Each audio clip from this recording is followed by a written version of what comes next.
Hello students, स्वागत है आप सभी का हमारे न्यू वीडियो में।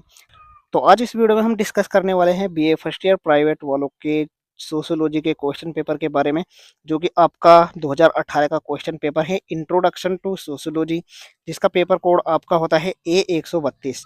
तो आज हम इस क्वेश्चन पेपर के सभी क्वेश्चन देखेंगे जो कि आपके 2018 में पूछे गए थे। आपको previous year question paper solve करके एग्जाम में जरूर जाना चाहिए, क्योंकि प्रीवियस ईयर से भी आपके बहुत ज़्यादा एग्जाम में क्वेश्चन देखने को मिल रहे हैं। तो वीडियो को अंत तक जरूर देखते रहिए, और वीडियो में आगे बढ़ने से पहले यदि आप हमारे चैनल पर नए हो तो चैनल को सब्सक्राइब जरूर करें, जिससे आपको हमारी आने वाली न्यू वीडियो नोटिफिकेशन समय पर मिल सके। तो आइए बिना टाइम वेस्ट के वीडियो को स्टार्ट करते हैं। यहाँ पर सेक्शन ए में लघुत्तरीय प्रश्न पूछे जाते हैं। यहाँ पर आपको 10 प्रश्न देखने को मिलेंगे, जिनमें से आपको सभी प्रश्न करने अनिवार्य होते हैं। प्रत्येक प्रश्न 2 अंक का होता है।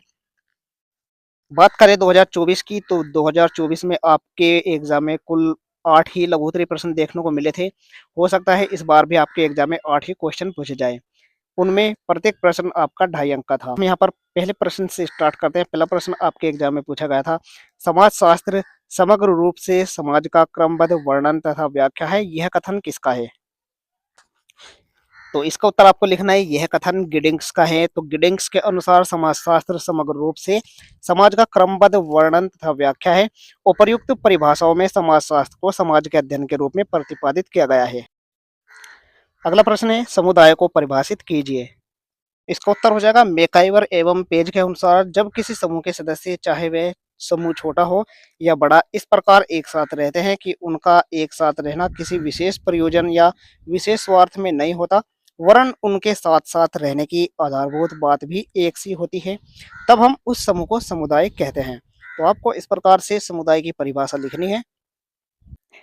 अगला प्रश्न है, व्हाट इज सोशियोलॉजी पुस्तक के लेखक का नाम बताइए। तो इसका उत्तर हो जाएगा, व्हाट इज सोशियोलॉजी पुस्तक के लेखक का नाम इंग्लिश है। आपके एग्जाम में क्वेश्चन इस प्रकार से भी पूछा जा सकता है कि समाज शास्त्र क्या है नामक पुस्तक किसने लिखी। तो यह पुस्तक इंग्लिश द्वारा लिखी गई है। अगला प्रश्न है, पशु एवं मानव समाज में कोई दो अंतर बताइए। तो मानव समाज और पशु समाज में दो मुख्य अंतर निम्नलिखित है। पहला है, मानव समाज संस्कृति युक्त समाज होता है, इससे भिन्न पशु समाज में संस्कृति का अभाव पाया जाता है। मानव समाज में संस्कृति सामाजिक विरासत के रूप में पीढ़ी दर पीढ़ी हस्तांतरित होती रहती है। मानव समाज में एक विकसित भाषा होती है, भाषा के आधार पर ही मानव समाज के सदस्य एवं विचारों एवं भावनाओं का आदान प्रदान करते हैं। इससे भिन्न पशु समाज में विकसित भाषा का अभाव होता है। पशु केवल संकेतों एवं ध्वनियों से ही पारस्परिक संचार एवं संपर्क स्थापित करते हैं। इसके बाद अगला प्रश्न है, सामाजिक परिस्थिति का अर्थ बताइए या सामाजिक स्थिति का अर्थ बताइए। आपके एग्जाम में दोनों प्रकार से क्वेश्चन देखने को मिल सकता है कि सामाजिक परिस्थिति या सामाजिक स्थिति क्या है। इसका उत्तर हो जाएगा, प्रत्येक समाज अपने सदस्यों को एक निश्चित पद प्रदान करता है जो उनकी स्थिति कही जाती है। इस प्रकार समाज में व्यक्ति का उसके समूह में जो स्थान होता है उसे व्यक्ति की स्थिति कहते हैं। किसी कार्यालय में अधिकारी का ऊंचा स्थान होता है, तो उस कार्यालय में उस अधिकारी की स्थिति ऊंची मानी जाती है, क्योंकि वह कार्यालय में महत्वपूर्ण कार्य करता है। इसलिए स्थिति का अर्थ उस महत्वपूर्ण स्थान से है जो व्यक्ति अपने समूह या कार्यालय में या अन्य सार्वजनिक उत्सव में अपनी योग्यता व कार्यों के द्वारा अथवा जन्म से कुछ लक्षणों द्वारा प्राप्त करता है। मैकाइवर एवं पेज ने स्थिति का अर्थ स्पष्ट करते हुए लिखा है, स्थिति वह सामाजिक स्थान है जो इसे ग्रहण करने वाले के व्यक्तिगत गुणों तथा सामाजिक सेवाओं के अलावा उसके सम्मान, प्रतिष्ठा और प्रभाव की मात्रा निश्चित करता है। अगला प्रश्न है, नगरीकरण व औद्योगिकरण के 4 प्रभाव बताइए। तो यहाँ पर हम सबसे पहले नगरीकरण के प्रभाव देखेंगे। मैं आपको दोनों के अलग अलग प्रभाव बताऊंगा, आप इन्हें शॉर्ट में लिख सकते हैं। तो भारत में नगरीकरण के सकारात्मक एवं नकारात्मक दोनों प्रकार के प्रभाव रहे हैं। तो यहाँ पर सबसे पहले हम नगरीकरण के कुछ प्रभाव देखेंगे। तो इसका पहला प्रभाव होता है व्यक्तिवादी भावना, यानी वर्तमान समय में पाश्चात्य सभ्यता के कारण नगरों में व्यक्तिवादिता की भावना का उदय हुआ है। वहाँ सामूहिकता और पारिवारिकता के स्थान पर व्यक्ति अपने व्यक्तिगत हितों को ही अधिक महत्व देने लगा है। इसके बाद है सामाजिक गतिशीलता। नगरीकरण के कारण सामाजिक गतिशीलता में वृद्धि हुई है। एक व्यक्ति अच्छे अवसर प्राप्त होने पर एक स्थान से दूसरे स्थान पर जाने तथा अपने पद, वर्ग एवं व्यवसाय को बदलने को तैयार रहता है। इसके बाद है आर्थिक क्रियाओं पर प्रभाव। नगरीकरण की प्रक्रिया ने आर्थिक क्रियाओं और संस्थाओं में भी अनेक परिवर्तन उत्पन्न कर दिए हैं। आज नगरों में बड़े-बड़े उद्योग स्थापित हुए हैं जो उत्पादन के केंद्र बन गए हैं। इसके बाद है राजनीतिक क्षेत्र पर प्रभाव। नगरों में ही लगभग सभी राजनीतिक दलों के कार्यालय होते हैं और नगर ही उनकी गतिविधियों के केंद्र है। वे कई आंदोलनों का प्रारंभ नगरों से ही करते हैं। नगरों में सभी प्रकार के राजनीतिक दलों के अनुयायी पाए जाते हैं जो धरना, घेराव, हड़ताल करते हैं, जिससे लोगों में राजनीतिक जागृति पैदा हुई है।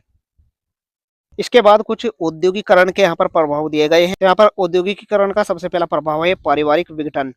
परिवार समाज की महत्वपूर्ण संस्था है। औद्योगिकरण के कारण अनेक पुरुष परिवार को छोड़कर नौकरी के लिए नगरों की ओर निकल जाते हैं। उनकी अनुपस्थिति में परिवार का विघटन आरंभ हो जाता है, अथवा अगर वे अपनी पत्नी व बच्चों को नौकरी के स्थान पर ले जाते तो संयुक्त परिवार एकाकी परिवार में विभाजित होने लगता है। इसके बाद है दूसरा, जातीय बंधनों में शिथिलता, यानी मनुष्य को औद्योगिकीकरण के कारण फैक्ट्रियों में काम करना पड़ता है। इन फैक्ट्रियों में काम करने वाले सभी व्यक्ति जाति पाति का भेदभाव भूलकर एक साथ काम करने लगते हैं। इस प्रकार औद्योगिकरण विभिन्न जातियों के व्यक्तियों को परस्पर नजदीक लाने का अवसर प्रदान करता है, जिसके कारण जाति पाति के बंधन शिथिल पड़ जाते हैं। अतः औद्योगिकरण से जातीय दूरी कम हुई है, अंतर जातीय विवाह को प्रोत्साहन मिला है, जाति का परंपरागत व्यवसाय से संबंध समाप्त हो गया है तथा जाति निषेधों का महत्व भी कम हो गया है। इसके बाद है श्रमिकों का शोषण। औद्योगिकरण के कारण श्रमिकों की संख्या में वृद्धि हुई है, जिससे समाज में श्रमिकों के शोषण की प्रक्रिया बढ़ गई है तथा साथ ही बेरोजगारों की संख्या भी निरंतर बढ़ती जा रही है। इसके बाद है बेकारी में वृद्धि। औद्योगिकरण के कारण पढ़े लिखे व्यक्तियों की संख्या में वृद्धि हो रही है तथा कई बार स्वचालित मशीनों के कारण नौकरी के अवसर भी कम हो जाते हैं। गृह व कुटीर उद्योगों का ह्रास होने लगता है, जिससे बेकारी में वृद्धि होने लगती है। इसके विपरीत प्रशिक्षित मैकेनिकों की मांग में वृद्धि हो गई है। तो आपको इन सभी टॉपिक को शॉर्ट में लिखना है या आप केवल टॉपिक भी एग्जाम में लिख सकते हैं। अगला प्रश्न है, सामाजिकरण को परिभाषित कीजिए। तो गिलिन एवं गिलिन के अनुसार सामाजिकरण से हमारा तात्पर्य उस प्रक्रिया से है जिसके द्वारा व्यक्ति समूह में एक क्रियाशील सदस्य बनता है, समूह की कार्यविधियों से समन्वय स्थापित करता है, उसकी परंपराओं का ध्यान रखता है और सामाजिक परिस्थितियों से अनुकूलन करके अपने साथियों के प्रति सहनशक्ति की भावना विकसित करता है। अगला प्रश्न है, द सुसाइड पुस्तक किसने लिखी? इसका उत्तर है द सुसाइड पुस्तक इमाइल दुर्खेम ने लिखी थी। यह पुस्तक 1897 में प्रकाशित हुई थी और समाजशास्त्र में आत्महत्या के सामाजिक कारणों का विश्लेषण करने वाली पहली व्यवस्थित कृति मानी जाती है। अगला प्रश्न है, समिति व संस्था में कोई दो अंतर बताइए। तो समिति और संस्था में यहाँ पर दो अंतर दिए गए हैं। पहला इसमें अंतर होता है, समिति मूर्त होती है जबकि संस्था अमूर्त। दूसरा है, समिति अस्थायी होती है जबकि संस्था स्थायी होती है। अगला प्रश्न है, पर्यावरण प्रदूषण समझाइए।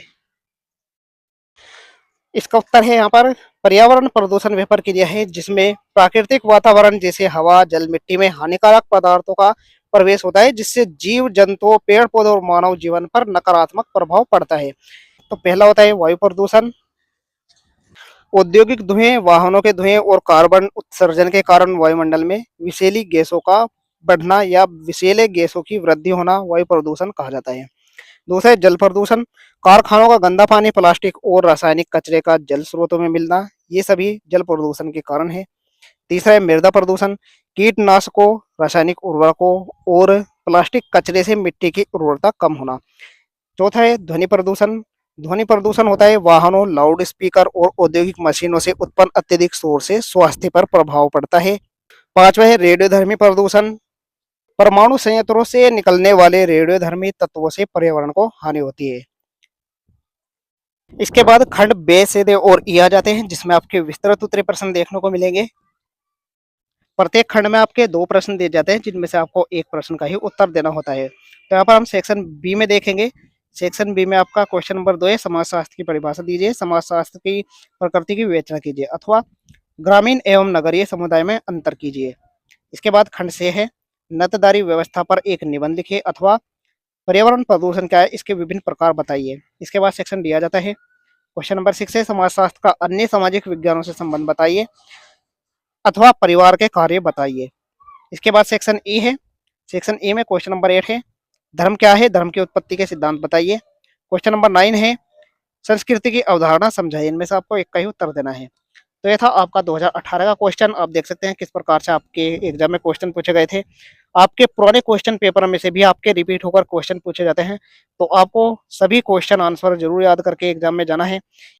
इससे पहले मैंने प्रीवियस ईयर क्वेश्चन पेपर के सभी क्वेश्चन आंसर की वीडियो बना रखी है। आपके लिए शॉर्ट आंसर टाइप और लॉन्ग आंसर टाइप की भी वीडियो मैंने ऑलरेडी बना रखी है। आप प्लेलिस्ट में जाकर सभी वीडियोज देख सकते हैं। आशा करता हूँ आपके लिए यह वीडियो बहुत ही हेल्पफुल रहने वाली है। वीडियो पसंद आई तो लाइक जरूर करें, चैनल पर नहीं हो तो सब्सक्राइब जरूर करें, जिससे आपको हमारी आने वाली न्यू नोटिफिकेशन समय पर मिल सके। मिलते हैं ऐसी ही न्यू वीडियो के साथ, तब तक के लिए बाय बाय, टेक केयर।